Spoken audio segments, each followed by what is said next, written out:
زكريا يحيى عيسى والآخر الختم الأنبياء محمد المصطفى.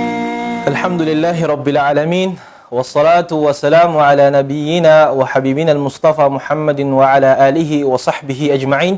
وبعد, السلام عليكم warahmatullahi wabarakatuh. Mga kapatid sa Islam, tayo po'y nagbabalik sa panibagong serye ng ating programa, mga kwento, maikling kwento ng mga propeta sa Islam. At sa nakalipas na kwento natin, na ipaliwanag natin o naikwento natin ang tungkol kay Adam alayhis salam, kung paano siya linikha ng Allah, kung paano siya namuhay sa paraiso, at paano siya, ano yung naging dahilan kung bakit siya pinalabas ng Allah sa paraiso at ipinadala dito sa mundo. At ngayon, mga kapatid sa Islam, pagpapatuloy natin ang kwento ni Adam alayhis salam at ang kwento ng kanyang angkan at ang kwento ng kanyang mga anak.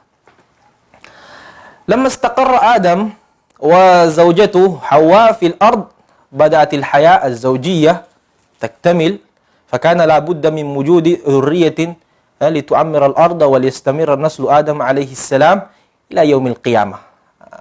Sinabi natin na dahil sinuway ni Adam at Hawa ang kautusan ni Allah subhanahu wa ta'ala na huwag lumapit sa punong iyon, at dahil nasuway nila yun, ipinadala sila ng Allah subhanahu wa ta'ala dito sa mundo. At sa kanilang pamamalagi dito sa mundo, pamamalagi ni Adam at Hawa dito sa mundo, unti-unti nang nagsisimula o nabubuo ang kanilang pamumuhay. At dahil doon, kinailangan nilang magkaroon ng mga pamilya o angkan na magpapatuloy hanggang sa araw ng paghuhukom, hanggang sa Yawmul Qiyamah, upang maipagpatuloy nila ang naitalaga ng Allah subhanahu wa ta'ala upang ipagpatuloy ang pagsasagawa ng relihiyong Islam dito sa mundo. Wa fi yawmin min al-ayyam waladat Hawa dhakaran wa untha, wa ba'da fatra wada'at dhakaran wa untha, fasamma Adam ahadahuma Qabil wal akhar Habil. Sa kanilang pamumuhay, dumating ang isang araw na si Hawa ay nagsilang ng kambal. May isang lalaki at may isang babae. Pagkalipas ng panahon, siya rin ay nagsilang ng kambal. May isang lalaki at may isang babae. At si Adam alayhis salam, pinangalanan ang dalawang lalaki na yon, na si Habil pati si Qabil. Ibig sabihin, si Habil ay may kakambal na babae. At si Qabil naman ay mayroon ring kakambal na babae. Ulitin natin, ang mga anak ni Adam, kabilang sa mga anak ni Adam, yung dalawang lalaki na si Habil pati si Qabil. At alam rin natin, marahil narinig na natin ito sa mga ating ulama, na sa panahon ni Adam alayhis salam, kung ano ba yung kanilang batas sa pag-aasawa. At ito'y nabanggit na sa kanilang kapanahunan, pwede mong mapangasawa o maging kabiyak ang iyong kapatid. Pero ang kondisyon, pwede mong mapangasawa yung kapatid na hindi mo kasabay isinilang, hindi mo kakambal sa sinapupunan ng inyong ina. So, yun yung batas sa panahon ni Adam alayhis salam. Dahil sila pa yung naunang tao, wala pang tao maliban sa kanila. Zawaju Habil min tawami Qabil. Dumating ang isang araw nang lumalaki na, malaki na si Habil pati si Qabil at ang kanilang mga kakambal na babae. Dumating ang isang araw na gusto nang mag-asawa ni Habil. Kaya't sa kanilang batas, hindi pwedeng pakasalan ni Habil o maging kabiyak ang kanyang kambal. Kaya't gusto niyang pakasalan ang kanyang kapatid o ang kambal ni Qabil. Kaya't sinabi niya ito kay Adam alayhi salam na gusto niyang mapangasawa ang kakambal ni Qabil. Ngunit, dahil sa ang kakambal ni Qabil na babae ay sadyang napakaganda at ang kakambal ni Habil na babae ay hindi ganong kaganda sa kakambal ni Qabil na babae. Kaya't hindi pumayag si Qabil na mapangasawa ni Habil ang kanyang kakambal. Dahil sabi niya, mas maganda yung aking kakambal, mas maigi na ako na mismo yung makapangasawa sa aking kakambal dahil mas maganda sa kakambal ni Habil. Kaya't hindi siya pumayag. Nang nagkaroon ng hindi pagkakaunawaan, dahil hindi nga pumayag si Qabil na mapangasawa ni Habil ang kanyang kakambal, sila'y nagtungo kay Propeta Adam alayhi salam upang mabigyang linaw o magkaroon ng batas tungkol sa hindi nila pagkakaunawaan. Kaya't anong sabi ni Adam alayhi salam sa kanilang dalawa?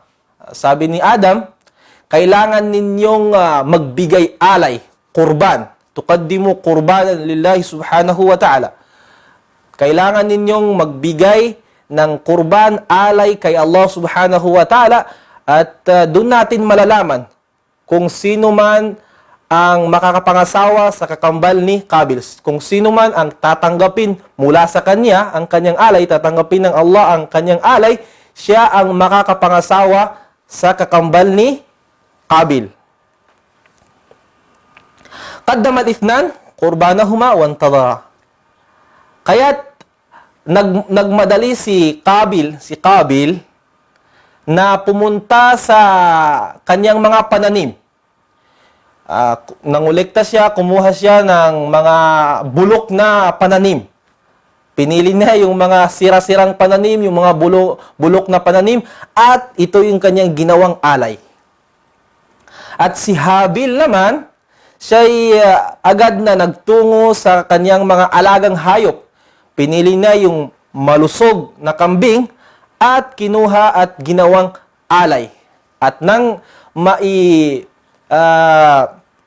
maibigay na nila ang kanilang alay kay Allah kurban para kay Allah upang malaman kung sino ba ang karapat-dapat na makapangasawa sa kambal ni Qabil, sila'y atat na atat kung ano ang mangyayari. Nuzulun nar, wakalat kurbana Habil. Nang sila'y naghihintay kung ano ba yung mangyayari sa kanilang mga alay, biglang dumating ang isang apoy at kinain yung alay ni Habil. Alam natin, sinabi natin na ang alay ni Habil ay isang kabash, isang kambing na malusog. Yun yung kinain ng apoy, kinuhang apoy at naiwan ang alay ni Qabil. At ang ibig sabihin nito, tinanggap ng Allah ang alay ni Habil na kambing at hindi tinanggap ang kurban ni Qabil. Ibig sabihin, si Habil ang nararapat o pwedeng makapangasawa sa kakambal ni Qabil. Dahil doon, hindi matanggap ni Qabil na si Habil ay makapangasawa doon sa maganda, doon sa kanilang kapatid na napakaganda. Kahit siya'y nagselos at nagkaroon ng puot at doon na namagitan ang syaitan. Pumasok ang syaitan upang itanim sa pagitan nila o sa puso ni Qabil ang puot at galit sa kanyang kapatid na si Habil. At ito din ay isalaysay sa Quran. Sinabi ng Allah subhanahu wa ta'ala, وَاتْلُ عَلَيْهِمْ نَبَأَ بَنِي آدَمَ بِالْحَقِّ إِذْ قَرَّبَا قُرْبَانًا فَتُقُبِّلَ مِنْ أَحَدِهِمَا وَلَمْ يُتَقَبَّلْ مِنَ الْآخَرِ قَالَ لَأَقْتُلَنَّكَ قَالَ إِنَّمَا يَتَقَبَّلُ اللَّهُ مِنَ الْمُتَّقِينَ. Sabi ng Allah, ikwento mo, Muhammad alayhi salam, ang kwento tungkol sa dalawang anak ni Adam alayhi salam, si Habil, pati si Qabil, at sila'y nagbigay ng alay kay Allah subhanahu wa ta'ala at tinanggap ni Allah ang alay ni Habil at iniwan, hindi tinanggap ang alay ni Qabil. At ang sabi ni Qabil, la'aqtulannak, papatayin kita dahil sa kanyang galit. Sabi niya kay Habil, sa kanyang kapatid, mismong kapatid, papatayin kita. At ano yung naging sagot ni Habil doon? innama yataqabbalu Allahu minal muttaqin. Katotohanan ng Allah subhanahu wa ta'ala ay tumatanggap ng alay mula sa mga taong mayroong takot at pangamba sa Kanya. Lain basatta ilayya yadaka litaqtulani ma ana bibasiti yadi ilayka liaqtulak inni akhafu Allah rabbal alamin. At nasabi rin, na ikwento rin ng mga pantas sa Islam, mga ulama sa Islam, ang kwento rito, na pagkatapos ng pangyayari yung, pagkatapos ng pagbibigay ng alay, dumating ang isang araw na huling dumating sa bahay si Habil. Dahil siguro sa dami ng kanyang inaalagang mga hayop, gabi na siya o di kaya hindi siya agad na nakauwi sa kanilang bahay. At dahil doon, inutusan ni Adam alayhi salam si Qabil na puntahan ang kanyang kapatid na si Habil. At nang dumating na si Qabil sa kinaroroonan ni Habil, kanyang tinanong si Habil kung bakit ba ang kanyang alay ay hindi natanggap. Bakit ang alay ni Qabil ay hindi tinanggap ng Allah subhanahu wa ta'ala. So, yun yung isinagot ni Habil. Innama yataqabbalullahu minal muttaqin. Tanging ang alay lamang ng mga taong may pangamba kay Allah ang kanyang tatanggapin. Kaya't napuno ng galit at puot ang puso, ang damdamin ni Qabil sa pangyayaring iyon. Wa tadhkiru wa tanbih Habil. Kaya't nabanggit ng mga ulama dahil doon, sabi ni Qabil, kung ganyan rin na nangyayari, papatayin kita. Laktulannak. At nabanggit na pinatay ni Qabil ang kanyang kapatid na si Habil sa pamamagitan ng isang matigas na bakal. At sa ibang mga ulat, riwaya, gamit ang isang napakalaking bato. Ito yung kanyang ipinukpok sa ulo ni Habil. At sa ganun na nga ang nangyari, ginustong patayin ni Qabil ang kanyang kapatid. Ngunit bago yun, sabi ni Habil sa kanya, laim basatta ilayya yadaka litaqtulani ma ana bibasiti yadi ilayka liaqtulak inni akhafu Allah rabbal alamin. Sabi ni Habil, kapag gagamitin mo ang iyong kamay upang patayin ako, ma ana bibasiti yadi ilayk. Hindi ko kailanmang gagamitin ang aking kamay upang patayin kita. Dahil inni akhafullaha rabbal alamin. Dahil ako'y may pangamba, natatakot ako kay Allah subhanahu wa ta'ala. At ipinaalala rin ni Habil kay Qabil, inni uridu an tabu'a bi ithmi wa ithmik fatakuna min ashabin nar wa dhalika jazaa'u zalimin. Kanyang ipinaalala kay Habil, kay Qabil ang kaparusahan kung siya'y papatay. At sabi ni Habil, ginusto ko na ikaw mismo yung papasan sa kaparusahan sa aking kasalanan, sa aking mga kasalanan at yung mga kasalanan kung papatayin mo ko. At kung gagawin mo yun, fatakuna min ashabin nar, ikaw ay mapapabilang sa mga taong makakapasok sa naru jahannam. Wa dhalika jazaa'u adh-dhalimin. Ito'y nagsasabi rin sa atin o nagtuturo rin sa atin na dito, sa kwentong ito, si Adam a.s. ay nagturo sa kanyang mga anak patungkol sa ano ba yung halal at ano yung mga haram. At ito yung patunay na ipinaalala ni Habil kay Qabil na malaking kasalanan ang pagpatay. At sa kalaunan, dahil sa matinding galit at puot sa puso ni Qabil, kanyang napatay ang kanyang kapatid. Pagkatapos ng pangyayari iyon, hindi alam ni Qabil kung ano yung kanyang gagawin. Kaya pasang-pasan niya, buhat niya ang kanyang kapatid, ang bangkay ng kanyang kapatid dahil hindi niya alam kung anong gagawin. Hindi rin niya alam kung anong sasabihin niya sa kanilang ama na si Adam alayhi salam. Kaya nang buhat-buhat niya ang bangkay ng kanyang kapatid sa kanyang paglalakad, siya'y napagod.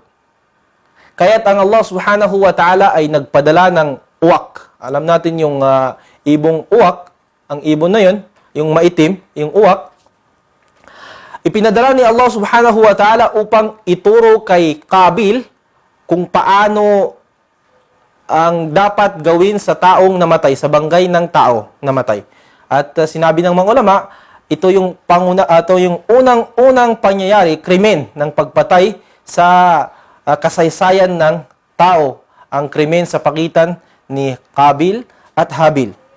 Dahil doon mga kapatid, nagpadala ang Allah subhanahu wa ta'ala ng uwak at ipinakita nito na nagpatayan yung dalawang uwak. At yung nanalo, kinuha yung bangkay, naghukay ito sa lupa at inilibing ang bangkay ng kanyang nakatunggali. Kaya't nang makita ni Qabil ang pangyayaring iyon, ginaya niya kung ano yung ginawa ng uwak. Naghukay at inilibing yung katawan ng kanyang naging katunggali.